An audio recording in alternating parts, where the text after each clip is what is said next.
Shri Balesh TL ಅಧ್ಯಕ್ಷರು ಶ್ರೀ ವಾಸವಿ ವಿದ್ಯಾಸಂಸ್ಥೆ ಇವರು ವಹಿಸಿಕೊಂಡಿದ್ದಾರೆ. ಅವರಿಗೆ ಹೃದಯಪೂರ್ವಕ ಸ್ವಾಗತವನ್ನ ಕೋರ್ತಾ ಇದ್ದೀನಿ.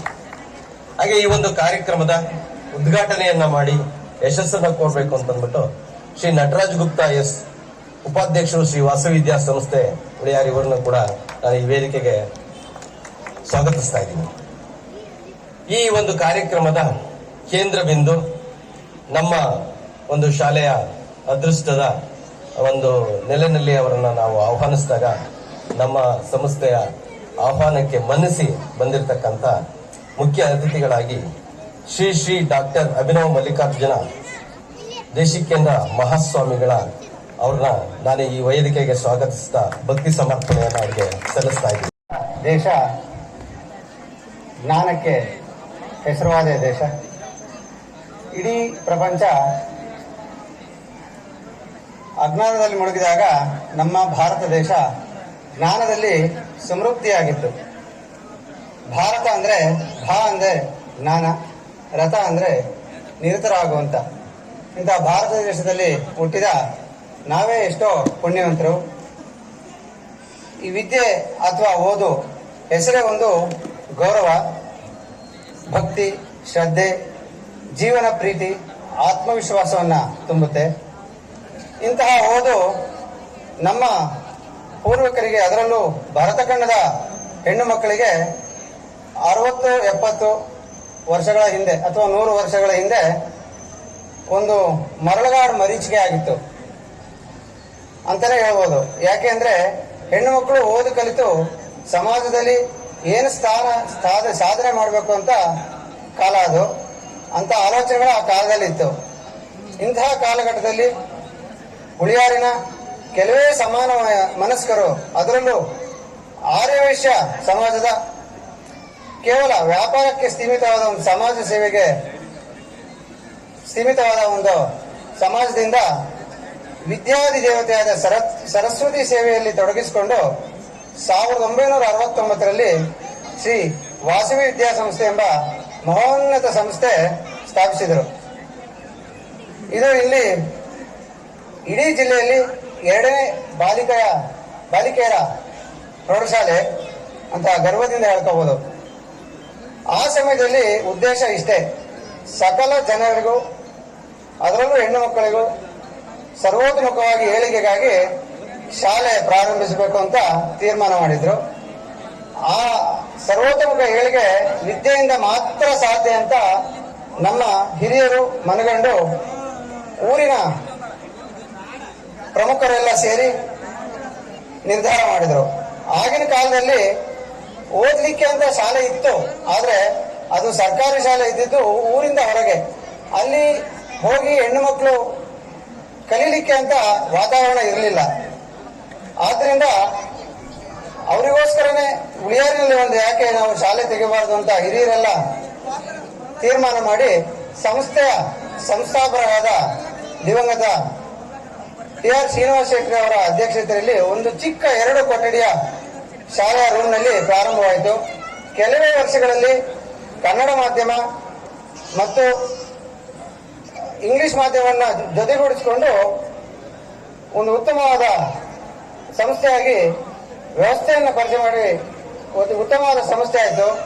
ಈ ದಿನ ನೀವು ನೋಡುತ್ತಿರೋ ಈ ಬೃಹತ್ ಸಂಸ್ಥೆ ಹಿಂದೆ ಸಹಸ್ರಾರು ಜನರು ತಮ್ಮ ತನು, ಮನ, ಧನ ಮತ್ತು ಬೆವರಿನ ಪರಿಶ್ರಮದಿಂದ ಈ ಸಂಸ್ಥೆಯನ್ನು ಕಟ್ಟಿರುತ್ತಾರೆ. ನೆನಪಿರಬೇಡಿ ಬಂಧುಗಳೇ, ಒಂದು ಕಾಲದಲ್ಲಿ 10 ರೂಪಾಯಿ ದೇಣಿಗೆ ಕೊಟ್ಟು 10 ಸರಿ ತಿರುಗಿ ದುಡ್ಡು ವಸೂಲಿ ಮಾಡಿ ಇಂಥ ಮಹೋನ್ನತವಾದ ಸಂಸ್ಥೆಯನ್ನು ಕಟ್ಟಿದ್ದಾರೆ.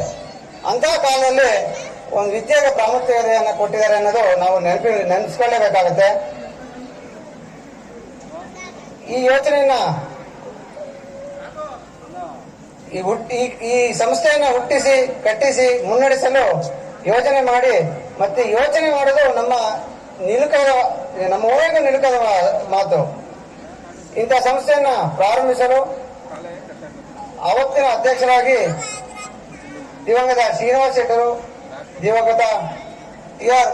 ಲಕ್ಷ್ಮೀಕಾಂತ್ ಶೆಟ್ಟರು ಮತ್ತು ಇನ್ನೂ ಮುಂತಾದ ಕೆಲವು ಕಾರ್ಯದರ್ಶಿಗಳು, ನಂಜುಂಡ ಶೆಟ್ಟರು, ಸರ್ವೋತ್ತಮ್ ಶೆಟ್ರು ಮತ್ತು ರಾಮನಾಥ್ ಶೆಟ್ರು ಇನ್ನು ಮುಂತಾದ ಬಹಳ ಜನ ಕಷ್ಟಪಟ್ಟು ಈ ಸಂಸ್ಥೆಯನ್ನ ಕಟ್ಟಿದ್ದಾರೆ. 54 ವರ್ಷ ಕಳೆದಿರುವ ಇಂಥ ಸಂಸ್ಥೆ ಗುಣಮಟ್ಟದ ಶಿಕ್ಷಣ ನೋಡುವ ಜೊತೆಯಲ್ಲಿ ಕ್ರೀಡೆ, ಕಲೆ, ಸಂಸ್ಕಾರ, ಸಂಸ್ಕೃತಿ ಕಲಿಸುತ್ತಾ ಪ್ರತಿಷ್ಠಿತ ಶಾಲೆಯಾಗಿ ಹೊರಹೊಮ್ಮಿದೆ. ಕನ್ನಡ ಮತ್ತು ಆಂಗ್ಲ ಮಾಧ್ಯಮದಲ್ಲಿ ಶಾಲೆಗಳನ್ನು ನಡೆಸುತ್ತಾ ಶ್ರೇಷ್ಠ ವೈದ್ಯರು ಮತ್ತು ಇಂಜಿನಿಯರು, ಶಿಕ್ಷಕರು ಮತ್ತು ಉತ್ತಮ ಪ್ರಜೆಗಳನ್ನಾಗಿ ರೂಪುಗೊಂಡಿದ್ದಾರೆ. ನಮ್ಮ ಈ ವಿದ್ಯಾಸಂಸ್ಥೆಯಲ್ಲಿ ಅನುಭವಿ ಶಿಕ್ಷಕರು, ಉತ್ತಮವಾದ ಆಟದ ಮೈದಾನ ಮತ್ತು ಉತ್ತಮ ಶೈಕ್ಷಣಿಕ ವಾತಾವರಣ ಹಾಗೂ ಶಾಲಾ ಸೌಲಭ್ಯ ಇದ್ದು ಇದರ ಸದುಪಯೋಗಗಳನ್ನು ಸಾರ್ವಜನಿಕರು ಪಡೆಯಬಹುದು ಮತ್ತು ತಮ್ಮ ಮಕ್ಕಳನ್ನು ಉತ್ತಮ ಭಾರತೀಯ ಪ್ರಜೆಗಳಾಗಿ ರೂಪಿಸಬಹುದು, ಮಕ್ಕಳ ಭವಿಷ್ಯ ಸುಭದ್ರವಾಗಿ ರೂಪಿಸಬಹುದು ಅಂತ ಹೇಳ್ತಾ ನನ್ನ ಈ ಚಿಕ್ಕ ಪ್ರಾಸ್ತಾವಿಕ ನುಡಿಗೆ ಭಾರತಾಂಬೆಯ ಪಾದಕ್ಕೆ ಅರ್ಪಿಸುತ್ತಾ ನನ್ನ ಈ ಚಿಕ್ಕ ಪ್ರಾಸ್ತಾವಿಕ ನುಡಿಯನ್ನು ಮುಗಿಸುತ್ತೇನೆ. ಜೈ ವಾಸವಿ, ಜೈ ಭಾರತಾಂಬೆ. ಲೈಟ್ ನೆಟ್ ಉರಿಯಲ್ಲ ಬರೋಣ ಆರ್ಸ ಅವ್ನಿಗೆ ಆಫ್ ಮಾಡ್ತಾನೆ ಗೊತ್ತಾರು ಬಾ ಮುಂದ್ಕೊಂಡ್ರ ನಡಿ. ಅಂಧಕಾರವನ್ನು ಹೋಗಲಾಡಿಸಿ ಬೆಳಕನ್ನು ನೀಡುವ ದೀಪ ಎಲ್ಲರನ್ನೂ ಸನ್ಮಾರ್ಗದತ್ತ ಕೊಂಡೊಯ್ಯಲಿ ಎಂದು ಪ್ರಾರ್ಥಿಸುತ್ತೇನೆ.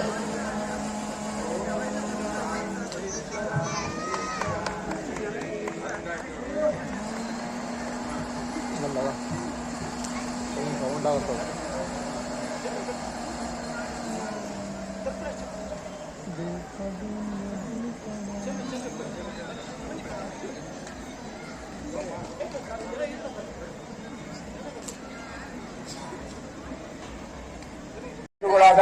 ನನ್ನ ಪ್ರೀತಿಯ ವಿದ್ಯಾರ್ಥಿಗಳೇ ಹಾಗೂ ಹುಳಿಯಾರಿನ ಎಲ್ಲ ನಾಗರಿಕರೇ, ಈ ಸುಂದರ ವಾಸವಿ ಉತ್ಸವಕ್ಕೆ ನೀವುಗಳೇ ಮೆರುಗು ಹಾಗೂ ಕೇಂದ್ರ ಬಿಂದುಗಳು ಹಾಗೂ ಈ ಸಾಂಸ್ಕೃತಿಕ ಕಾರ್ಯಕ್ರಮ ನಿಮ್ಮನ್ನು ಅರಳಿಸುತ್ತದೆ ಹಾಗೂ ನಿಮ್ಮನ್ನು ಬೆಸೆಯುತ್ತದೆ, ನಿಮ್ಮ ಭರವಸೆಗಳನ್ನು ಗಟ್ಟಿಯಾಗಿಸುತ್ತದೆ ಎಂದು ನಂಬಿರುತ್ತೇನೆ. ವಿದ್ಯಾರ್ಥಿಗಳೇ, ಜೀವನದಲ್ಲಿ ಅತ್ಯಂತ ಮಹತ್ತರವಾದ ವಿಷಯವೇನೆಂದರೆ ಸಮಯ ಪಾಲನೆ ಹಾಗೂ ಟೈಮ್ ಮ್ಯಾನೇಜ್ಮೆಂಟ್ ಎರಡೂ ಒಂದೇ. ನಮ್ಮ ಸಮಯನ ಎಷ್ಟು ಚೆನ್ನಾಗಿ ನಾವು ಉಪಯೋಗಿಸ್ತಾ ಇದ್ದೀವಿ, ಎಷ್ಟು ಸಾರ್ಥಕವಾದ ರೀತಿಯಲ್ಲಿ ನಾವು ಅದನ್ನ ಖರ್ಚು ಮಾಡ್ತಾ ಇದ್ದೀವಿ ಅನ್ನೋದನ್ನ ನಾವು ಖಂಡಿತ ಈ ಅಮೂಲ್ಯವಾದ ವಿಚಾರನ ನೀವು ಯಾವಾಗಲೂ ಮನನ ಮಾಡ್ಕೋಬೇಕು ಅಂತೇಳಿ ನನ್ನ 2 ಮಾತುಗಳನ್ನ ಹೇಳ್ತೀನಿ.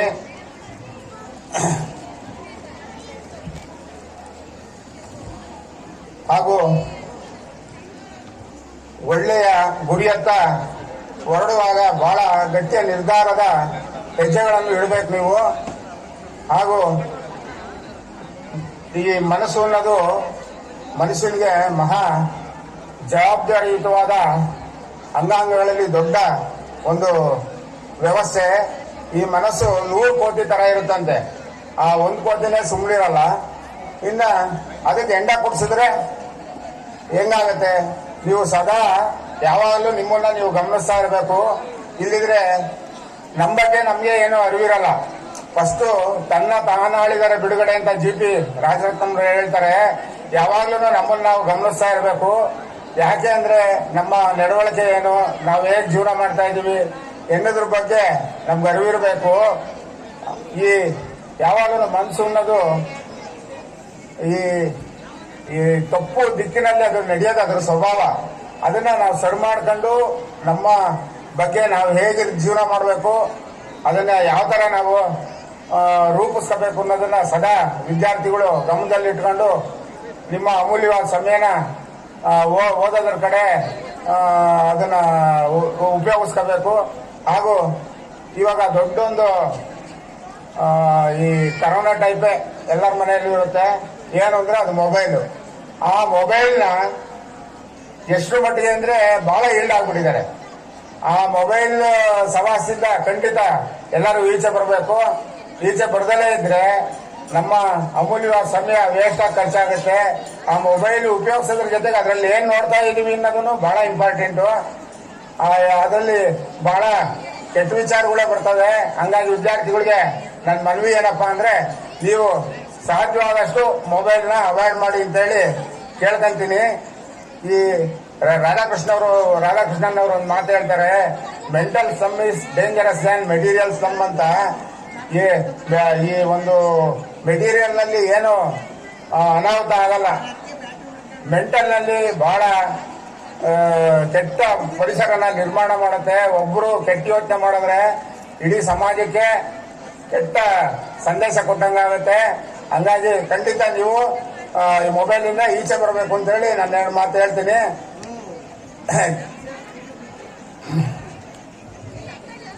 ಈ ಎಂಟಿ ಬ್ರೈನ್ ಇಸ್ ಡೆವಿಲ್ಸ್ ವರ್ಕ್ಶಾಪ್ ಅಂತ ನಮ್ಮ ತಲೆನ ಯಾವಾಗ್ಲೂ ಉಪಯೋಗಿಸ್ತಾ ಇರಬೇಕು. ಉಪಯೋಗಿಸಿದಷ್ಟು ನಮ್ಮ ಸಾಮರ್ಥ್ಯ ಜಾಸ್ತಿ ಆಗುತ್ತೆ. ಗ್ರಾಮೀಣ ಪ್ರದೇಶದಲ್ಲಿ ಎಲ್ಲರೂ ನೋಡಿರೋಂಥ ವಿಚಾರನೆ, ಎತ್ತುಗಳು ಒಂದು ಮಳೆ ಹೊಡೆದ್ಬಿಟ್ಟು ಕಟ್ಟಿರ್ತಾರೆ, ಅದೆಲ್ಲೂ ಹೋಗಲ್ಲ, ಅಲ್ಲೇ ಇರುತ್ತೆ, ಅಲ್ಲೇ ಸುತ್ತಾ ಇರುತ್ತೆ. ಅದರ ಸಾಮರ್ಥ್ಯ ಅದಕ್ಕೆ ಗೊತ್ತಿರುತ್ತೆ, ಗೊತ್ತಿಲ್ಲ, ಅಲ್ಲೇ ಸುತ್ತಾ ಇರುತ್ತೆ. ಅದೇ ಎತ್ತಿನ ಒಂದು ಗಾಡಿ ಕಟ್ಟಿದ್ರೆ 2 ಟನ್ ಎಳ್ಕೊಂಡು ಹೋಗುತ್ತೆ. ಅದು 2 ಟನ್ ಭಾರ ಹಾಕಿದ್ರೆ ಅದು ಮುಂದಕ್ಕೆ ಎಳ್ಕೊಂಡು ಹೋಗುತ್ತೆ. ನಮ್ಮ ಶಕ್ತಿಯ ಅರಿವನ್ನು ನಾವು ಅರ್ತ್ಕೊಂಡಾಗ ಮಾತ್ರ ನಾವು ನಮ್ಮ ಸಮಯನ, ನಮ್ಮ ಜೀವನನ ಸಾರ್ಥಕ ಪಡಿಸ್ಕೊಂತೀವಿ. ನಮಗೆ ಬಹಳ ಅಗಾಧವಾದ ಶಕ್ತಿ ದೇವರು ಕೊಟ್ಟಿದ್ದಾನೆ. ಅದನ್ನ ನೋಡೋ ಕಣ್ಣು ನಮಗೆ ಕೊಟ್ಟಿದ್ದಾನೆ. ಅದನ್ನ ನೋಡಿದ್ರೆ ಮಾತ್ರ ಸಾರ್ಥಕ ಆಗುತ್ತೆ. ಹಂಗಾಗಿ ನೀವು ನಿಮ್ಮ ಸಮಯ, ಅಮೂಲ್ಯವಾದ ಸಮಯನ, ನಿಮ್ಮ ಸಾಮರ್ಥ್ಯನ ಖಂಡಿತ ವೇಸ್ಟ್ ಮಾಡ್ಕೋಬೇಡಿ. ಈ ರೂಪುಗೊಳ್ಳುವ ವಯಸ್ಸು, ಈ ವಿದ್ಯಾರ್ಥಿ ಜೀವನ, ನಾವೇನಾಗಬೇಕು, ನಾವು ಮುಂದಕ್ಕೆ ಏನ್ ಮಾಡಬೇಕು ಅನ್ನೋದನ್ನ ಗುರಿ ಇಟ್ಕೊಳ್ಳಿ.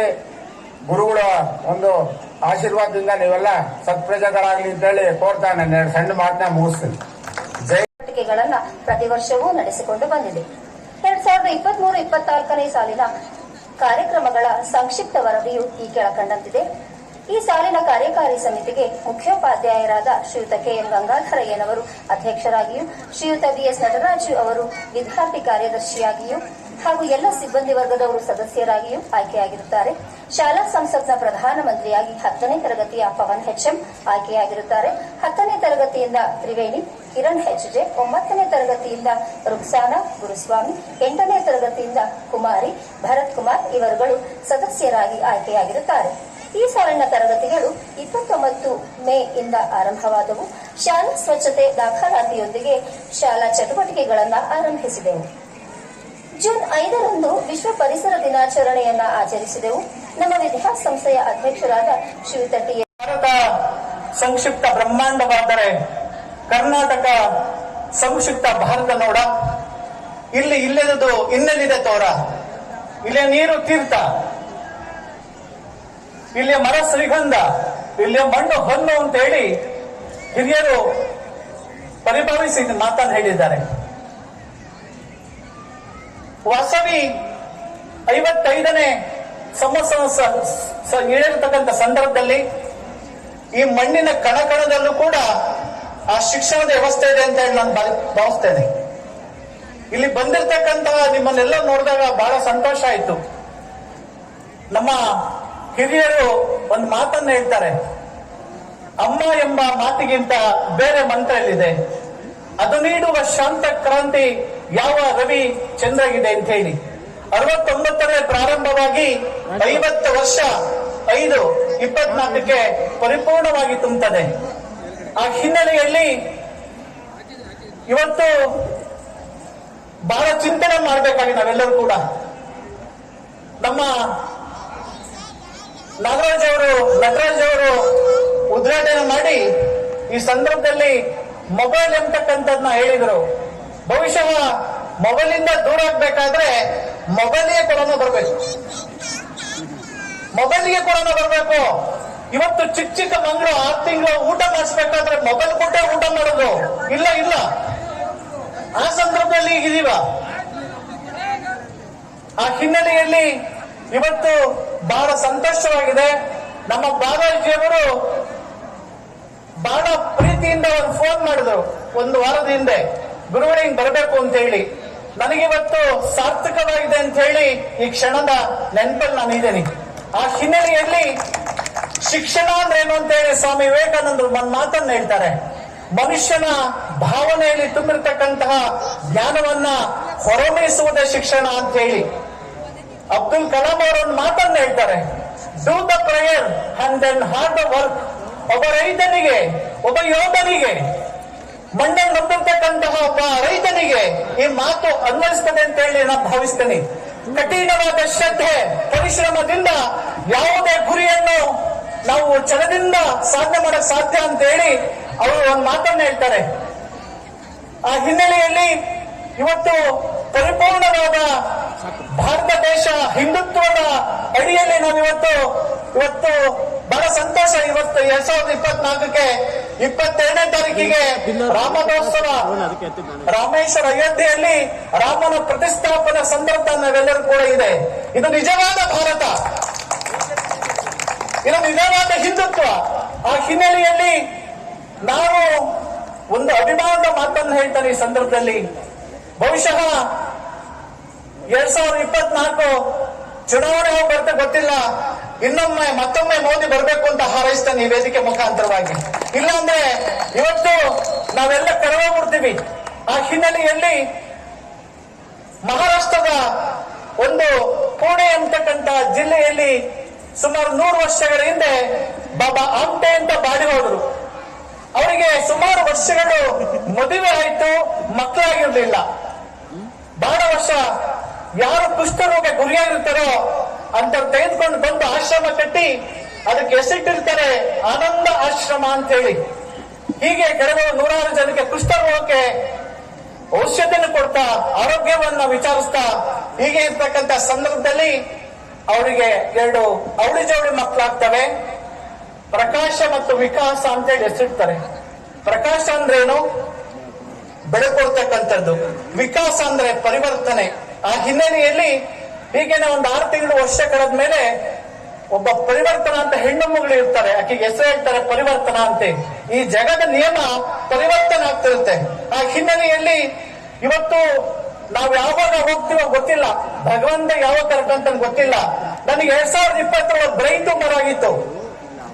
ಬಹುಶಃ ನಾನು ಬದುಕಿರ್ತೀನಿ ಅಂದ್ರೆ ಈ ವೇದಿಕೆ ಮೇಲೆ ಇರತಕ್ಕಂತಹ ಸೌಭಾಗ್ಯ ಅಂತ ನಾನು ಭಾವಿಸ್ತೀನಿ. ಸ್ಟೇಜ್ ಆಗಿತ್ತು.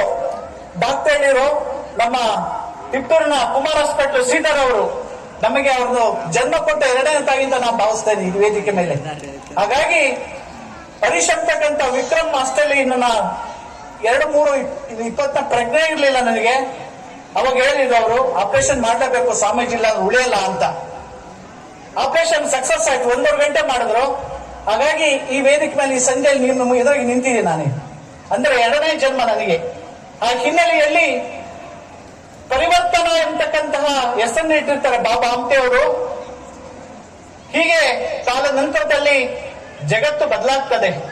ಈಗ 2020 ಕೊರೋನಾ ಎಂತಕ್ಕಂಥ ಬಂದಿದೆ.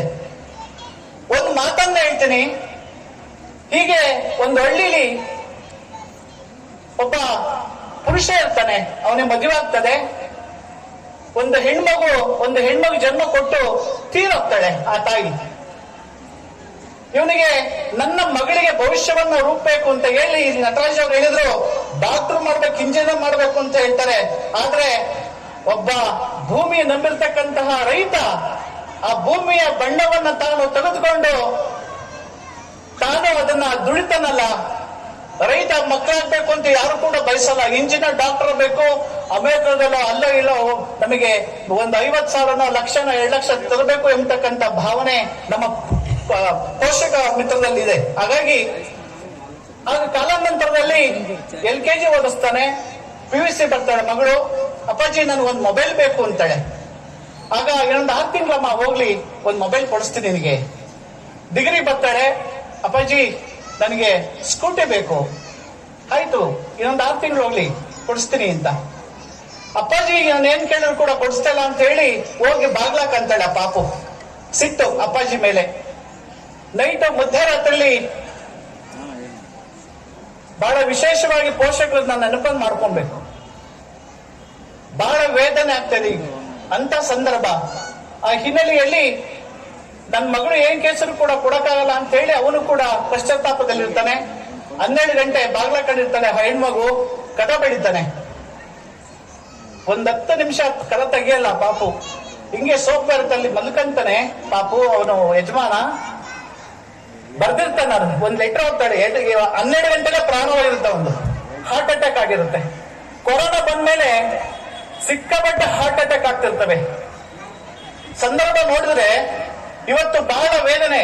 ಚಿಕ್ಕ ಚಿಕ್ಕ ವಯಸ್ಸು 23-24ಕ್ಕೆ ಹಾರ್ಟ್ ಅಟ್ಯಾಕ್. ಆ ಹಿನ್ನೆಲೆಯಲ್ಲಿ ಆ ಪತ್ರದಲ್ಲಿ ಬಲಿರ್ತಾನೆ, ಓದ್ತಾಳೆ ಪಾಪು, ನೀ ಸ್ಕೂಟಿ ಕೇಳಿದಾಗ, ಮೊಬೈಲ್ ಕೇಳಿದಾಗ ನಿನಗೇನು ಕೊಡ್ಸಕ್ಕಾಗ್ಲಿಲ್ಲ. ಕಾರಣ ಇಷ್ಟೇ ಮಗಳೇ, ನನ್ನ ಕಣ್ಮುಂದೆ ನೀನು ಒಳ್ಳೆ ಎಜುಕೇಶನ್ ಮಾಡಿ ಒಳ್ಳೆಯ ಭಾರತೀಯ ಪ್ರಜೆ ಆಗ್ಬೇಕು ಅಂತ ಅನ್ಕೊಂಡಿದ್ದೆ. ಹಾಗಾಗಿ ಒಂದು ಮನೆ ತಗೊಂಡಿದ್ದೇನೆ ಬೆಂಗಳೂರು ಸಿಟಿಲಿ, ಬ್ಯಾಂಕ್ ಬ್ಯಾಲೆನ್ಸ್ ಬಿಟ್ಟಿದ್ದೀನಿ. ಆದ್ರೆ ನೀನ್ ಮಾತಾಡ್ಬೇಕು ಅಂತ ಬಂದು ಎದುರಿಸ್ದೆ, ಆದ್ರೆ ನಾನು ವೈಕುಂಠಕ್ಕೆ ಹೋಗಿದ್ದೀನಿ ಅಂತ ಹೇಳಿ ಕೊನೆ ಸಾಲಲ್ಲಿ ಬರೆದಿರ್ತಾನೆ. ನೋಡಿ, ಇಷ್ಟೇ ಜೀವನ. ಯಾವಾಗ ಹಾರ್ಟ್ ಅಟ್ಯಾಕ್ ಅಂತ ಹೇಳಕ್ ಗೊತ್ತಾಗೋದಿಲ್ಲ. ಇವತ್ತು ಮಠಕ್ಕೆ ಹೋಗ್ತೀವಿ ಅಂತ ನನಗೆ ಗ್ಯಾರಂಟಿ ಇಲ್ಲ, ನಿಮ್ಗಳಿಗೆ ಮನೆಗೆ ಹೋಗ್ತೀವಿ ಅಂತ ಗ್ಯಾರಂಟಿ ಇಲ್ಲ. ಯಾವಾಗ ಆಗ್ಬೋದು, ಬೆಳೆದು ನಿಂತ್ಬೋದು. ಆ ಹಿನ್ನೆಲೆಯಲ್ಲಿ ಈ ಸಂದರ್ಭದಲ್ಲಿ ಬಾಲೇಶ್ ಅವ್ರನ್ನ ಒಂದೆರಡು ಮಾತನ್ನ ಅವ್ರ ಬಗ್ಗೆ ಆಡ್ತೀನಿ. ಮೊನ್ನೆ 1 ಲಕ್ಷ ಕೊಟ್ಟರೆ ನನ್ನ ಪ್ರಥಮದಲ್ಲೇ ನನ್ನ ಹೆಸರು ಬೇಕು ಅಂತ ಅನ್ಕೊಂತಾರೆ ಜನ, ಈಗ ಆಧುನಿಕ ನಾಗಲೋಟದಲ್ಲಿ. ಆದ್ರೆ ಬಾಲೇಶ್ ಅವರು 1 ಕೋಟಿ ರೂಪಾಯಿ, ನೆನ್ನೆ ಎಲ್ಲ ವಿಡಿಯೋ ನೋಡಿದೆ, 1 ಕೋಟಿ ರೂಪಾಯಿ ದಾನ ಮಾಡಿದ್ದಾರೆ. ಎಲ್ಲ ಚಪ್ಪಳ ಬರ್ತದೆ. 1 ಕೋಟಿ ರೂಪಾಯಿ ನಿಸ್ವಾರ್ಥವಾದ ಸಾರ್ಥಕವಾದ ಜೀವನ ಅಲ್ಲೇ ಇರೋದು. ಜನನ ಏನಂದ್ರೆ ಜನನವೇ ಮರಣ, ವಿರಸವೇ ಮರಣ ಎಂಬತಕ್ಕಂತ ಮಾತೇನಿದೆ. What is life? Life is up and downs ಅಂತ. ಫ್ಲೈಟಿನ ಹೋಲಿಕೆ ಮಾಡ್ತೀವಿ. ಜೀವನ ಏನಂದ್ರೆ ಪ್ರಾರಂಭ, ಟೇಕ್ ಆಫ್, ಮೇಲೆ ಹೋಗುತ್ತೆ, ಮತ್ತೆ ಲ್ಯಾಂಡ್ ಆಗ್ಲೇಬೇಕು. ಆ ಲ್ಯಾಂಡ್ ಆಗ್ತಕ್ಕಂಥ ಸಂದರ್ಭ ಏನಿದೆ ಅದು ಜೀವನ ಸಾರ್ಥಕವಾಗಬೇಕು ಅಂತ ಹೇಳಿ. ಎಲ್ಲ ಒಂದ್ ಕಡೆ ನಾವು ವಿದೇಶದಲ್ಲಿದ್ರು ಕೂಡ ಭೂಮಿ ಒಂದೇ ತಾನೆ. ಆ ಹಿನ್ನೆಲೆಯಲ್ಲಿ ಮರಣವೇ ಮಾವನಿ ಅಂತ ಬಸವಣ್ಣವ್ರು ಹೇಳ್ತಾರೆ. ಆನೆಯನ್ನು ಪೂಸಿಕೊಂಡು ಹೋದರೆ ನೀವು, ಕುದುರೆಯನ್ನು ಏರಿಕೊಂಡು ಹೋದರೆ ನೀವು, ಜ್ಞಾನ ಎಂಬ ರತ್ನಮಾನ ಒಡಬಿಡದೆ ಅಲಂಕರಿಸಿದೆ ಆದರೆ ಕೂಡಲ ಸಂಗಮ ದೇವ ನಿಮ್ಮ ಆಣೆ. ಇವತ್ತು ಕೋಟಿ ಕೋಟಿ ದುಡ್ಡಿರ್ಬೋದು, ಆದರೆ ಅಕ್ಷರ ಜ್ಞಾನಕ್ಕೆ ತನ್ನದೇ ಆದ ಶಕ್ತಿ ಇದೆ. ಇವತ್ತು ಇಂಗ್ಲಿಷ್ ಮೀಡಿಯಂ ಬಹಳ ಆಧುನಿಕತೆಗೆ ನಾವೆಲ್ಲರೂ ಕೂಡ ಹೋಗಬೇಕು. ವಿದೇಶಕ್ಕೆ ಹೋದ್ರೆ ಇಂಗ್ಲಿಷ್ ಅತ್ಯಗತ್ಯವಾಗಿದೆ. ಇವತ್ತು ಒಂದು ಕಾಟೇರ ಅಂತ ಫಿಲಂ ಬಂದಿದೆ, ನೀವೆಲ್ಲ ನೋಡಿರ್ಬೇಕು. ನಾನು ನೋಡಿಲ್ಲ. ಅದರಲ್ಲಿ ಜಾತಿ ವಿಜಾತಿಯನ್ನು ಬೇಡ, ಮನುಷ್ಯ ಕುಲ ಒಂದೇ ಜಾತಿ ಅಂತ ಹೇಳಿ ಕೊನೆಯಲ್ಲಿ ಸಂದರ್ಭದಲ್ಲಿ ದರ್ಶನ್ ಅವರು ಬಾಯಿಲೆ ಇಟ್ಟಿದ್ದಾರೆ. ಮನುಷ್ಯತ್ವ ಮುಖ್ಯ ಅಂತೇಳಿ, ಮಾನವೀಯತೆ ಮತ್ತು ಮನುಷ್ಯತ್ವ ಇವೆರಡಿದ್ರೆ ಅದು ಇವತ್ತು 8 ದಿವಸದಲ್ಲಿ ರಿಲೀಸ್ ಆಗಿತ್ತು. 1 ಕೋಟಿ 100 ಕೋಟಿ ವೆಬ್ಸೈಟ್ ಇದೆ. ಅದು ನಾವೆಲ್ಲರೂ ಯೋಚನೆ ಮಾಡ್ಬೇಕು. ಇವತ್ತೆಲ್ಲ ಬಿಟ್ಟು ಹೋಗ್ತೀವಿ ನಾವು, ಯಾವ ಕ್ಷಣದಲ್ಲಿ ಸಾವು ಬರ್ತೋ ಗೊತ್ತಿಲ್ಲ. ಆದ್ರೆ ಬದುಕಿರ್ತಕ್ಕಂಥ ಸಂದರ್ಭದಲ್ಲಿ ಒಂದು ಸಾರ್ಥಕವಾದ ಕೆಲಸವನ್ನ ಮಾಡೋಬೇಕು. ಇಲ್ಲಿ ಟೆಕ್ನಿಕ್ ಇನ್ಸ್ಟಿಟ್ಯೂಟ್ ಕಟ್ಟಬೇಕು ಅಂತ ಹೇಳಿ ಬಾಲೇಶ್ ಅವರು ಒಂದು ಬ್ರೀಫ್ ಫಂಡ್ ರೆಡಿ ಮಾಡ್ತಿದ್ದಾರೆ. ಇಲ್ಲಿ ವಾಸವಿ ಸ್ಕೂಲ್ ವಾತಾವರಣದಲ್ಲಿ 5 ಎಕರೆ ಇದೆ, ಎಲ್ಲಾರು ಕಟ್ಬೋದು. ನೀವು ಮನಸ್ಸು ಮಾಡಿ 100 ಕೋಟಿ ಇನ್ವೆಸ್ಟ್ ಮಾಡಬಹುದು. ಇಲ್ಲಿ ಅಷ್ಟು ವಿಶಾಲವಾದ ಮೈದಾನದಲ್ಲಿ ಇದೆ. 69ರಲ್ಲಿ ಪ್ರಾರಂಭವಾಗಿ 55 ಹಿನ್ನಡೆಯಲ್ಲಿರ್ತಕ್ಕಂಥ ಈ ಸಂದರ್ಭದಲ್ಲಿ ನನ್ನ ಕರೆಸಿ ಅವರು ಮಾತನಾಡ್ಲಿಕ್ಕೆ ಅವಕಾಶ ಕೊಟ್ಟಿರ್ತಕ್ಕಂಥ ಇಲ್ಲಿಯ ಚಂದ್ರಶೇಖರ್ ಅವರಿಗೆ, ಬಾಲೇಶ್ ಅವರಿಗೆ, ಬಾಲಾಜಿ ಅವರಿಗೆ ವಿಶೇಷವಾದ ನಮ್ರತೆಯನ್ನ ಒಡಮಾಡಿಕೊಂಡು ಸಾರ್ಥಕವಾದ ಕೆಲಸವನ್ನ ನೀವು ಮಾಡಿದ್ದೀರಾ. ಒಂದು 10 ರೂಪಾಯಿ ತಗೊಂಡಿದ್ರು 69ರಲ್ಲಿ, ಈಗ 1000 ಮಕ್ಕಳಾಗಿದ್ದಾವೆ. ಒಬ್ಬ ವಿದ್ಯಾರ್ಥಿಗೆ 10,000 ಮಾತ್ರ ಅಂತ ಹೇಳಿ ನಮ್ಮ ಚಂದ್ರಶೇಖರ್ ಹೇಳ್ತಿದ್ರು ಅಲ್ಲಿ ಕ್ಯಾಂಪಸ್ ಕುಟ್ಕೊಂಡಾಗ. ಹಾಗಾಗಿ ನಿಸ್ವಾರ್ಥವಾದ ಮನೋಭೂಮಿಕೆ ಹೋಗ್ತಕ್ಕಂಥ ಈ ವಾಸವಿ ಸ್ಕೂಲು ಮುನ್ನಡಿ ಇಟ್ಟು 1 ಸಂವತ್ಸರವಲ್ಲ 100 ವರ್ಷ ಬಾಳಿ ಬದುಕಲಿ ಸಂಸ್ಥೆ ಅಂತ ಹೇಳಿ ಹಾರೈಸ್ತಾನೆ. ಇದರಿಂದ ಓದತಕ್ಕಂಥವ್ರು ಇಂಜಿನಿಯರ್ ಆಗಿದೆ, ಡಾಕ್ಟರ್ ಆಗಿದ್ದಾರೆ. ಆ ಹಿನ್ನೆಲೆಯಲ್ಲಿ ಋಣವನ್ನ ಹೇಗೆ ತೀರಿಸಬೇಕು ಅಂತೇಳಿ ನಾವು ಮೆಟ್ಟಿರ್ತಕ್ಕಂತಹ ಒಂದು ಮರ, ಒಂದು ಗಿಡ, ತೆಂಗಿನ ಗಿಡ ನನ್ನ ಒಂದು ಕುರು ಬಿಟ್ಟೋಗುತ್ತೆ. ಒಂದು ಬಾಳೆ ಒಂದು ಕುರು ಬಿಟ್ಟೋಗುತ್ತೆ. ಹಾಗಾಗಿ ಏನು ಇಲ್ಲದ ಮಾನವ ಬೀಗುತ್ತಾನೆ, ಮಾಗುತ್ತಾನೆ. ಈ ಸಂದರ್ಭದಲ್ಲಿ ಕರ್ಸೇಡ್ ಮಾತನಾಡಲಿಕ್ಕೆ ಅವಕಾಶ ಕೊಡಿರ್ತಕ್ಕಂಥ ನಿಮ್ಮ ಎಲ್ಲರಲ್ಲೂ ಕೂಡ ವಂದಿಸಿ ನಾನು ಮಾತನ್ನು ಮುಗಿಸ್ತೇವೆ. ಸತ್ಯಂ ಶಿವಂ ಸುಂದರಂ.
ಮಾಡಿದ್ದೀನಿ. ನಿನ್ನೆ ಬಂದಿಲ್ಲದವ್ರಿಗೆ ಇದು ಹೊಸದು ಅನ್ಸುತ್ತೆ, ನಿನ್ನೆ ಮಾತಾಡಿ ಕೇಳಿದಿರೋರಿಗೆ ಇದು ಹಳೇದು ಅನ್ಸುತ್ತೆ. ಆದ್ರೂ ಕೂಡ ಒಂದೆರಡು ಮಾತುಗಳನ್ನ ನಾನು ಹಂಚಲಿಕ್ಕೆ ಇಷ್ಟಪಡ್ತೇನೆ. ಪೂಜ್ಯರು ಇಲ್ಲಿವರೆಗೆ ವಸ್ತುಸ್ಥಿತಿಯ ಬಗ್ಗೆ ನಿಮ್ಗೆಲ್ಲರೂ ಮಾತಾಡಿ ಹೇಳಿದ್ದಾರೆ. ನನ್ನ ಅಭಿಪ್ರಾಯ ಇಷ್ಟೇ, ಶಿಕ್ಷಣ ಒಂದು ಆಸ್ತಿ, ಯಾರು ಕದಿಯಲಾಗದ, ಭಾಗ ಕೊಡಲಾಗದ, ಕಸಿಯಲಾಗದ ಒಂದು ಆಸ್ತಿ. ನೀವು ಕಲ್ತಿರ್ತಕ್ಕಂಥ ವಿದ್ಯೆಯನ್ನ ಯಾರಿಗೂ ನಿಮ್ಮ ಮನೆಯಲ್ಲಿ ಭಾಗ ಕೊಡಂಗಿಲ್ಲ, ಮನೆಯಲ್ಲಿ ಬಿಟ್ಟೋಡಂಗಿಲ್ಲ, ದಾನಪತ್ರ ಮಾಡಂಗಿಲ್ಲ. ಅದೊಂದು ನಿಜವಾದ ಆಸ್ತಿ. ಆ ಆಸ್ತಿಯನ್ನ ಸಂಪಾದನೆ ಮಾಡ್ಲಿಕ್ಕೆ ಇರ್ತಕ್ಕಂಥ ಅರ್ಹತೆ ಪ್ರತಿಯೊಬ್ಬ ವಿದ್ಯಾರ್ಥಿಗೆ, ಪ್ರತಿಯೊಬ್ಬ ಬಾಲಕನಿಗೆ, ಈ ದೇಶದ ಸತ್ಪ್ರಜೆಗೆ ಇರ್ತಕ್ಕಂಥ ಒಂದು ಮಹತ್ವದ ಅವಕಾಶ. ಅದಕ್ಕೆ ಜ್ಞಾನ ದೇಗುಲ ಇಲ್ಲಿ ಅವಕಾಶ ಇದೆ.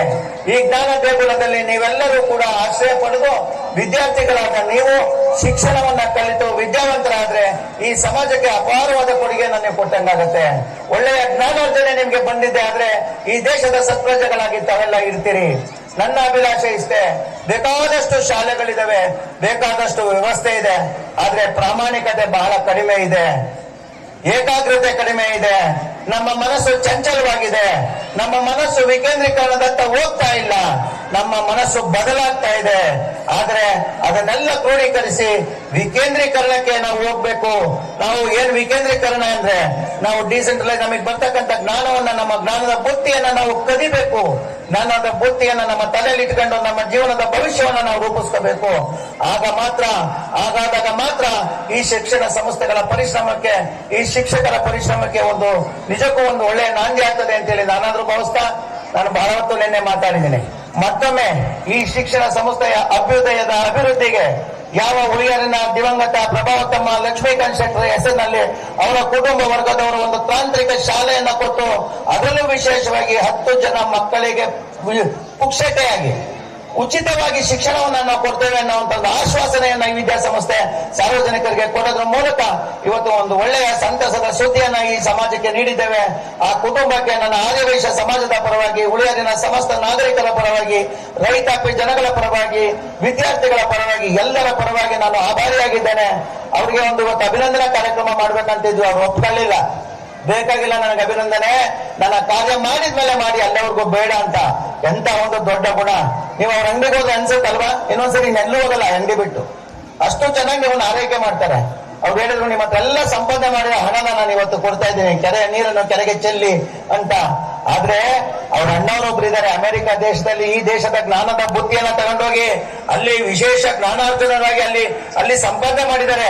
ಅಲ್ಲಿನ ವಿಶೇಷವಾದ ವೈದ್ಯಕೀಯ ಕ್ಷೇತ್ರದಲ್ಲಿ ಸೇವೆಯನ್ನ ಸಲ್ಲಿಸಿದ್ದಾರೆ. ಅಲ್ಲಿಂದ ಕೂಡ ಅವ್ರಿಗೆ ಸಹಾಯ ಬರ್ತಾ ಇದೆ. ತನ್ನ ತಾಯಿಯ ಎಲ್ಲ ಸಂಪತ್ತನ್ನ, ಅವರ ಮಾತೃಶ್ರೀಯ ಎಲ್ಲ ಸಂಪತ್ತನ್ನ ಈ ಸಮಾಜಕ್ಕೆ ಕೊಡ್ತಾ ಇದ್ದಾರೆ. ಯಾಕೆಂದ್ರೆ ಅವರು ಬಹಳ ದಿನ ಇಲ್ಲಿ ನಡೆದಾಡಿದ್ರು, ಅವ್ರ ತಂದೆ ತಾಯಿ ಬಹಳ ದಿನ ಇಲ್ಲಿ ಓಡಾಡಿದ್ರು. ಇದೊಂದು ಪುಣ್ಯ ಭೂಮಿ. ಆ ಪುಣ್ಯ ಭೂಮಿನಲ್ಲೇ ನನ್ನ ತಾಯಿಯ ಸರ್ವಸ್ವವು ಇರ್ಲಿ ಅಂತ ಹೇಳಿ ನನ್ನ ಅವ್ರು ಹೇಳಿದಾಗ ಎಲ್ಲೋ ಒಂದ್ ಕಡೆ ನನ್ನ ಕಣ್ಣಲ್ಲಿ ನೀರು ಬಂತು. ತಾಯಿಗಾಗಿ ನೀಡ್ತಕ್ಕಂಥ ಋಣ ಇದು, ಈ ತಾಯಿಗಾಗಿ ಕೊಡ್ತಕ್ಕಂತಹ ಗೌರವ ಇದು, ಎಂತ ನಿಸ್ವಾರ್ಥ ಸೇವೆ ಇದು ಅಂತೇಳಿ ನಾನು ಅವ್ರಿಗೆಲ್ಲ ಕೈ ಮುಗಿದೆ ರಾತ್ರಿ 11 ಗಂಟೆಗೆ ಹೋಗಿ ಅವ್ರನ್ನೆಲ್ಲಾನು ಎಬ್ಬರಿಸಿ ಅದಕ್ಕೆ ಒಪ್ಪಿಸ್ಕೊಂಡು ಬಂದಿದ್ದೆ. ನಾನು ಅವ್ರ ಆಚೆ ನೂಕ್ಲಿಲ್ಲ ಅಷ್ಟೇ, ಅಷ್ಟು ಹಠ ಮಾಡ್ಕೊಂಡು ಕೂತಿದ್ದೆ ನಾನಲ್ಲಿ. ಅವರ ಅಣ್ಣ ಅವ್ರ ಕುಟುಂಬದವರು ಅದನ್ನ ಒಪ್ಪಿ ನಮಗೆ ಕೊಟ್ಟಾಗ ನನಗೂ ಕೂಡ 2 ಕಣ್ಣೀರು ಬಂತು. ಆದ್ರೆ ಸಂತೋಷ ಆಗಿತ್ತು. ಕಳೆದ 4-5 ವರ್ಷ ಹೇಳಿದ್ದೆ ನಾನು ಏನಾದ್ರೂ ಒಂದು ವಿಶೇಷವನ್ನ ಈ ಶಾಲೆಯಲ್ಲಿ ಮಾಡ್ತೀವಿ ಅಂತ. ಆ ವಿಶೇಷ ಇವತ್ತು ಈಡೇರಿದೆ. ಅದರ ಸದುಪಯೋಗ ಈ ಭಾಗದ ಜನಕ್ಕಾಗ್ಲಿ ಅಂತ ಹೇಳಿ ನನಗೆ ಅವಕಾಶ ಕೊಟ್ಟಿದ್ದಕ್ಕೆ ನಿಮ್ಮೆಲ್ಲರಿಗೂ ಅನ್ಸಿ ನನ್ನ ಮಾತನ್ನ ಮುಕ್ತಾಯ ಮಾಡ್ತಾ ಇದ್ದೇನೆ. ನಮಸ್ಕಾರ. ಪ್ರೇಕ್ಷಕರೊಂದವರೆಗೂ ಸಹ ವಂದಿಸ್ತೇನೆ. ನಮ್ಮ ಶಾಲೆಯ ಉನ್ನತಿಯ ಬಗ್ಗೆ, ಆರಂಭದ ಬಗ್ಗೆ ಬಹಳಷ್ಟು ಜನ ನಮ್ಮ ಹಿರಿಯರು ವಾಗ್ಮಿಗಳು ತಿಳಿಸಿರುತ್ತಾರೆ. ಸುಂದರ ಸಂಜೆಯನ್ನ ಇನ್ನೂ ಉತ್ತಮಗೊಳಿಸಲಿಕ್ಕೋಸ್ಕರ ಸಾಂಸ್ಕೃತಿಕ ಕಾರ್ಯಕ್ರಮಗಳನ್ನು ಸಹ ಹಮ್ಮಿಕೊಂಡಿದ್ದಾರೆ. ನಾನು ಈ ಸಂದರ್ಭದಲ್ಲಿ ನಮ್ಮ ಶಾಲೆಯ ಶಿಕ್ಷಕರೊಂದವರನ್ನ ಅಭಿನಂದಿಸುತ್ತಾ, ಕಾರಣ ಶಾಲೆಯ SSLC ಪರೀಕ್ಷೆಯಲ್ಲಿ ಅತ್ಯುನ್ನತವಾದ ಸ್ಥಾನಗಳನ್ನು ತಂದುಕೊಡ್ತಲ್ಲದೆ 100% ಫಲಿತಾಂಶವನ್ನು ತಂದುಕೊಟ್ಟಿರ್ತಕ್ಕಂತಹ ನಮ್ಮ ಶಾಲೆಯ ಮುಖ್ಯೋಪಾಧ್ಯಾಯರ ತಂಡ KMG ಮತ್ತು ತಂಡದವರಿಗೆ ನಮ್ಮ ಶಿಕ್ಷಣ ಸಂಸ್ಥೆಯ ಎಲ್ಲ ಪದಾಧಿಕಾರಿಗಳ ಪರವಾಗಿ ತುಂಬ ಹೃದಯದ ಧನ್ಯವಾದಗಳನ್ನು ಅರ್ಪಿಸಲಿಕ್ಕೆ ನಾನು ಬಹಳ ಆನಂದಿತನಾಗಿದ್ದೇನೆ. ಅದೇ ರೀತಿ ಈ ಉತ್ತಮವಾದ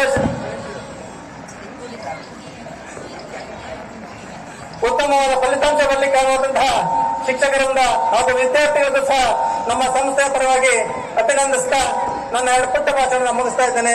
ಜೈ ಹಿಂದ್, ಜೈ ಕರ್ನಾಟಕ, ಜೈ ವಾಸವಿ ಮಾತು. 4ನೇ ವರ್ಷ ಆಯ್ತು. ಇದು ಲೀಡ್ ಅಂತ ಸಂಸ್ಥೆಯಲ್ಲಿ ನಾವು ಅದನ್ನ ಅಫಿಲಿಯೇಷನ್ ತಗೊಂಡಿದ್ವಿ. ಇದು ಸುಮಾರು 2 ಇಡೀ ಭಾರತದಲ್ಲಿ 2600 ಸಂಸ್ಥೆಯಲ್ಲಿ ಮಾಡ್ತಾ ಇದ್ದಾರೆ. ಅದರಲ್ಲಿ ತುಮಕೂರು ಜಿಲ್ಲೆಯಲ್ಲಿ ನಾವು ಕೂಡ ಒಬ್ರು. ಸುಮಾರು ತುಮಕೂರು ಜಿಲ್ಲೆಯಲ್ಲಿ ಒಂದು 13 ಶಾಲೆಗಳಿದೆ. 13 ಶಾಲೆ ಇದ್ರು ಕೂಡ ಖಂಡಿತ ನಮ್ಮ ಶಿಕ್ಷಕರು ನಾವು ಉನ್ನತ ಸ್ಥಾನದಲ್ಲಿದ್ದೀವಿ. ಅದರಲ್ಲಿ ಸುಮಾರು ಸಲ CRL ಕೌಂಟಿಂಗ್ ಅಂತ ಬರುತ್ತೆ, ಡೇ ಪ್ಲಾನಿಂಗ್ ಇರ್ಬೋದು, ಪ್ರತಿಯೊಂದು ಕೂಡ ಅವ್ರು ಸರ್ವರ್ ಇಟ್ಟಿರ್ತಾರೆ, ಪ್ರತಿಯೊಂದು ಮಾನಿಟರ್ ಮಾಡ್ತಾರೆ. ಪ್ರತಿಯೊಂದು ಕೂಡ ಅವ್ರು ಏನ್ ಪಾಠ ಮಾಡ್ತಾ ಇದಾರೆ, ಯಾವ ಟೈಮಲ್ಲಿ ಯಾವ ಸಬ್ಜೆಕ್ಟ್ ಪಾಠ ಮಾಡ್ತಾ ಇದಾರೆ, ಎಲ್ಲದೂ ಕೂಡ ಪ್ರತಿಯೊಂದು ಗೊತ್ತಾಗುತ್ತೆ. ಅದರಲ್ಲಿ ಇಡೀ ತುಮಕೂರು ಜಿಲ್ಲೆಯಲ್ಲಿ, ತುಮಕೂರು ಮತ್ತು ಮೈಸೂರು ಡಿವಿಷನ್ ನಲ್ಲಿ ನಂಬರ್ 1 ಸ್ಥಾನದಲ್ಲಿ ಇದೀವಿ ನಾವು. ನಮ್ದು ಯಾವತ್ತು ಕೌಂಟಿಂಗ್ ಕೂಡ 98 ಕಮ್ಮಿ ಯಾವತ್ತೂ ಆಗಿಲ್ಲ. ಅಷ್ಟೇ ಚೆನ್ನಾಗಿ ನಮ್ಮ ಟೀಚರ್ಸ್ ಇನ್ವಾಲ್ವ್ಮೆಂಟ್ ಆಗಿ ಇದನ್ನ ಮಾಡ್ತಾ ಇದಾರೆ. ನಮ್ಗೆ ಹೇಳಕ್ಕೆ ಒಂದು ಸಂತೋಷ ಆಗುತ್ತೆ ಮತ್ತೆ ಹೆಮ್ಮೆ ಆಗುತ್ತೆ. ಖಂಡಿತ ಮುಂದಿನ ದಿನದಲ್ಲಿ ನಾವು ಉನ್ನತ ಮಟ್ಟವಾಗಿ ಇದಕ್ಕಿಂತ ಹೆಚ್ಚಾಗಿ ನಾವು ಕೊಟ್ಟು ಒಳ್ಳೆ ಸ್ಥಾನದಲ್ಲಿ ತರಬೇಕು. ನಮ್ಮ ಮಕ್ಕಳಿಗೆ ಒಳ್ಳೆ ವಿದ್ಯಾಭ್ಯಾಸ ಸಿಗ್ಬೇಕು. ಕಮ್ಮಿ ಶಿಕ್ಷಣದಲ್ಲಿ ಒಳ್ಳೆ ಶಿಕ್ಷಣ ಸಿಗಬೇಕು ನಮ್ಮ ಧ್ಯೇಯ. ಇಷ್ಟು ಮಾತಾಡೋದಕ್ಕೆ ನನ್ನ ಧನ್ಯವಾದಗಳು. ನಿಮ್ಮೆಲ್ಲರ ಒಪ್ಪಿಗೆ ಮೇರೆಗೆ ಜಲ್ದಿ ಮುಗಿಸ್ಬೇಕಷ್ಟೇ. ಪರಮ ಪೂಜ್ಯನೀಯ ಡಾಕ್ಟರ್ ಅಭಿನವ ಮಲ್ಲಿಕಾರ್ಜುನ ದೇಶಿಕೇಂದ್ರ ಮಹಾಸ್ವಾಮಿಗಳ ಪಾದಾರವಿಂದಕ್ಕೆ ನಮಿಸುತ್ತಾ, ವೇದಿಕೆ ಮೇಲೆ ಉಪಸ್ಥಿತಿರತಕ್ಕಂತಹ ಯಾವತ್ತೂ ಈ ಸಮಾಜಕ್ಕೆ, ಆರ್ಯವೈಶ್ಯ ಸಮಾಜಕ್ಕೆ, ಸಾಮಾಜಿಕ ಸಮಾಜಕ್ಕೆ, ಈ ವಿದ್ಯಾಸಂಸ್ಥೆಗೆ ಸೇವೆಯನ್ನು ಅರ್ಪಿಸಿರ್ತಕ್ಕಂಥ ಎಲ್ಲ ರತ್ನಗಳಿಗೆ ನನ್ನ ಒಂದು ನಮನಗಳನ್ನು ತಿಳಿಸುತ್ತಾ, ನಾನು ಒಂದು ಎರಡೆರಡು ಮಾತಾಡ್ಲಿಕ್ಕೆ ಇಷ್ಟಪಡ್ತೇನೆ. ಈ ಸಂಸ್ಥೆ ಬಂಧುಗಳೇ ಬೆಳಿಬೇಕಾದ್ರೆ ಕಾರಣ ಅಂತ ಅಂದ್ರೆ, ಇವತ್ತು ಈ ಸಂಸ್ಥೆಯಲ್ಲಿ ಇರ್ತಕ್ಕಂತಹ, ಯಾವತ್ತೂ ಈ ಕಾಶ್ಮೀರ್ ಬಾರ್ಡರ್ ನಲ್ಲಿ ಕಾಯ್ತಕ್ಕಂತಹ, ಚೈನಾ ಗಡಿಯಲ್ಲಿ ಕಾಯ್ತಕ್ಕಂತಹ ಯೋಧರಿಗಿನ್ನ ಹೆಚ್ಚಿನ ರೀತಿಯ ಸೇವೆಯನ್ನು ಮಾಡ್ತಿರ್ತಕ್ಕಂತಹ ನಮ್ಮ ಉಪಾಧ್ಯಾಯರು ಈ ದಿನ ಯಾವತ್ತು ವಾಸವಿ ವಿದ್ಯಾಸಂಸ್ಥೆಯಲ್ಲಿರ್ತಕ್ಕಂತಹ ನಮ್ಮ ಮುಖ್ಯ ಶಿಕ್ಷಕರಾಗಲಿ, ಸಹ ಶಿಕ್ಷಕರಾಗಲಿ, ಎಲ್ಲ ಶಿಕ್ಷಕರನ್ನು ಇವ್ರನ್ನ ಏನಾದ್ರು ಮೀಟಿಂಗ್ ಸೇರಿಸಿದ್ರೆ ಖಂಡಿತ ನನ್ನ ಪ್ರಕಾರ ಇವನ್ ಅಮೆರಿಕ ಕೂಡ ಇಂಡಿಯಾಗೆ ಎದುರುತ್ತೆ ಅಂತ ನನ್ನ ಸೈನ್ಯ ನನ್ನ ಈ ವಿದ್ಯಾಸಂಸ್ಥೆಯಲ್ಲಿರೋದು ಅಧ್ಯಕ್ಷರಾದ ನನಗೆ, ನನ್ನೆಲ್ಲ ಕಾರ್ಯಕಾರಿಣಿ ಸಮಿತಿಗೆ ತುಂಬಾ ಹೆಮ್ಮೆಯ ವಿಷಯ ಆಗಿದೆ. ಎರಡನೇದಾಗಿ ಈ ಸಂಸ್ಥೆಯ ನನ್ನ ಕಾರ್ಯದರ್ಶಿಯವರು, ನೀವು ಗೊತ್ತಿರ್ಬೋದು, ಕಾರ್ಯದರ್ಶಿಯವರು ಹೆಂಗೆ ಅಂದ್ರೆ ಮಿಷಿನ್ ಗನ್ ಇದ್ದಂಗೆ, ಯಾವಾಗ ಸಿಡಿಯುತ್ತೆ ಅಂತ ಗೊತ್ತಿಲ್ಲ. ಯಾವಾಗ ಅಶಿಸ್ತು ಇಲ್ಲಿ ಬೆಳೆಯುತ್ತೆ ಅವಾಗ ಅವ್ರ ಗನ್ ಸಿಡಿಯುತ್ತೆ. ನಾವು ಅವಾಗ ಬಂದ ಕಾರ್ಯದರ್ಶಿಗಳು ಅಂತ ತೀರ್ಮಾನ ಮಾಡ್ಕೋಬೇಕು. ಅಷ್ಟು ಕಟ್ಟುನಿಟ್ಟಾಗಿ ಸಹಕಾರ ಕೊಡಿದಂತಹ ನನ್ನ ಕಾರ್ಯದರ್ಶಿಗಳಿಂದ ಎಲ್ಲ ಬಾಲಾಜಿ ಅವರಿಗೂ, ಈ ನಮ್ಮ Vasavi school computer broadcasting minister ಮತ್ತು ಈ ವಾಸವಿ ಸ್ಕೂಲಿನ ಪ್ರಚಾರ ಸಮಿತಿಯ ಅಧ್ಯಕ್ಷರು, ಈ ವಾಸವಿ ವಿದ್ಯಾಸಂಸ್ಥೆಯ ಎಲ್ಲ ಆಗುಹೋಗುಗಳನ್ನ ಸಾರ್ವಜನಿಕರಿಗೆ, ಆರ್ಯವೈಶ್ಯ ಜನಾಂಗಕ್ಕೆ, ಎಲ್ಲ ಮಾಧ್ಯಮಗಳಿಗೆ ತಿಳಿಸ್ಕೊಡುವುದರಲ್ಲಿ ಹೆಚ್ಚಿನ ಮತ್ತು ನನ್ನ ಪ್ರಕಾರ ಇವತ್ತು ವಾಸವಿ ಸಂಸ್ಥೆಗೆ ಈ ವರ್ಷ ನನ್ನ ಪ್ರಕಾರ ಒಂದು 4-5 ಲಕ್ಷ ರೂಪಾಯಿ ಆದಾಯ ಕೂಡ ತಂದು ಕೊಟ್ಟಿದ್ದಾರೆ ಅವರು. ಆ ಥರ ಇರ್ತಕ್ಕಂಥ ಸಹ ಕಾರ್ಯದರ್ಶಿಯವರೇ, ಯಾವತ್ತು ಈ ವಾಸವಿ ಸಂಸ್ಥೆಯಲ್ಲಿ ಒಂದು ಚಿಗುರು ನೋಡಿ, ನಮ್ಮ ಖಜಾಂಜಿಯವರು ಈ ಸಂಸ್ಥೆಯ ಏನು ಸೃಷ್ಟಿಕರ್ತರಿದ್ದಾರೆ, ಈ ಸಂಸ್ಥೆಯ ಒಂದು ಪಿತಾಮಹ ಇದ್ದಾರೆ, ಅವ್ರ ಮೊಮ್ಮಗ ಅವರು. ಇದಕ್ಕೂ ಕೂಡ ಒಳ್ಳೆ ಯೋಗಪಟು, ನಮ್ಮ ಹುಡುಗರೆಲ್ಲ ಆರೋಗ್ಯಕ್ಕೋಸ್ಕರ ಯೋಗವನ್ನು ಮಾಡಿಸ್ತಾರೆ. ಅವ್ರಿಗೂ ಕೂಡ ನಾನು ಈ ಸಂದರ್ಭದಲ್ಲಿ ಒಂದೆರಡು ಧನ್ಯವಾದಗಳನ್ನು ಅರ್ಪಿಸಿ ಇಷ್ಟಪಡ್ತೇನೆ. ಹಾಗೂ ಈ ಯೂನಿಯನ್ ಮಾಡೋಕ್ಕೆ ಚೇರ್ಪರ್ಸನ್ ದಯವಿಟ್ಟು ಎದ್ದಿದ್ಕೊಂಡು ವೇದಿಕೆ ಒಂದು ನಮಸ್ಕಾರ ಹೊಡಿಬೇಕು. ರವೀಂದ್ರ ಅವರು ಎದ್ದಿದ್ಕೊಂಡು ನೋಡಿ, ಈ ಯುವ ಚೈತನ್ಯ ಸದಾ ಹಸನ್ಮುಖರು ಮತ್ತು ಬಹಳ ಯಂಗ್ಸ್ಟರ್. ಹಾಗೂ ಎಲ್ಲದಕ್ಕಿಂತ ಮುಖ್ಯವಾಗಿ ನಮ್ಮ ಊಟ, ಈಗ ನಮ್ಮ ಶೆಟ್ರುಗಳಿಗೆ ಊಟ ಅಂದ್ರೆ ಬಹಳ ಪ್ರೀತಿ. ಹಂಗಾಗಿ ನಮ್ಮನ್ನೆಲ್ಲ ನೋಡಿದ್ರೆ ಗೊತ್ತಾಗುತ್ತೆ ನಿಮ್ಗೆ ಎಷ್ಟು ಪ್ರೀತಿ ಊಟ ಅಂತ. ಹಂಗಾಗಿ ನಾವು ಯಾವುದೇ ಸಮಾರಂಭ, ಯಾವುದೇ ಸಭೆ, ಯಾವುದೇ ಒಂದು ಹಬ್ಬಗಳನ್ನು ಮಾಡಿದಾಗ ನಮ್ಮ ಉಪಾಧ್ಯಕ್ಷರು ಅಂತ ನೈ ಭಾಗವಹಿಸ್ರೆ ತುಪ್ಪ ಜಾಸ್ತಿ ಆಗ್ತದ. ಎಲ್ಲ ವಿಷಯದಲ್ಲೂ ಈ ಒಂದು ಸಮಾಜದ ಏಳಿಗೆ ವಿಷಯದಲ್ಲಿ, ಈ ವಿದ್ಯಾಸಂಸ್ಥೆ ಏಳಿಗೆ ವಿಷಯದಲ್ಲಿ ರುಚಿಕರವಾದ ತುಪ್ಪವನ್ನ ಜಾಸ್ತಿ ಹಾಕಿ ಅದಕ್ಕೆ ಒಂದು ವಿಶೇಷವಾದ ಸ್ವಾದವನ್ನು ಕೊಡ್ತಕ್ಕಂತಹ ನನ್ನ ಅಣ್ಣನವರಾದಂತಹ ಉಪಾಧ್ಯಕ್ಷರಾದ ನಟರಾಜ್ ಅವರು ಕೂಡ ನಾನು ಈ ಸಂದರ್ಭದಲ್ಲಿ ಅವ್ರನ್ನ ಜ್ಞಾಪಿಸ್ಕೊಳ್ಳಕ್ಕೆ ಇಷ್ಟಪಡ್ತೇನೆ. ಮತ್ತೊಮ್ಮೆ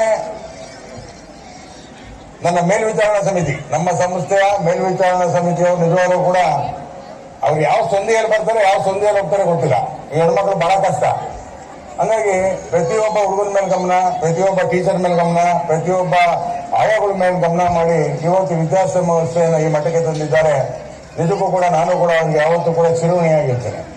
ಹಾಗೂ ಮತ್ತೊಮ್ಮೆ ನಾನು ಹೇಳಲಿಕ್ಕೆ ಇಷ್ಟಪಡ್ತೇನೆ, ಸುಧಾ ಮಿಸ್ ಅಂತ ವೈಡೂರ್ಯ, KMG ಅಂತ ಒಬ್ಬ ಖಡ್ಗ, ಮಹಾಂತೇಶ್ ಅಂತ ಒಬ್ಬ ಧೀಮಂತ ಬುದ್ಧಿವಂತ, ಅವರ ಎಲ್ಲ ಸಹಪಾಠಿಗಳು, ಮತ್ತೊಮ್ಮೆ ಎಲ್ಲ ಉಪಾಧ್ಯಾಯರಿಗೆ, ಈ ಸಂಸ್ಥೆಯನ್ನು ಸಾಕ್ತಾ ಇರ್ತಕ್ಕಂಥ ನಿಮಗೆ, ಹಾಗೂ ನನ್ನ ಮುದ್ದಾದ ಏನಂದ್ರೆ ಕೋಹಿನ ರೋಜಿಗಳಾದಂತಹ ಚಿಣ್ಣರಿಗೆ ಮತ್ತೊಮ್ಮೆ ನನ್ನ ಅಧ್ಯಕ್ಷನಾಗಿ ನಿಮ್ಮೆಲ್ಲರಿಗೂ ಮತ್ತೊಮ್ಮೆ ತುಂಬಾ ಚಿರುಣಿಯಾಗಿದ್ದೇನೆ.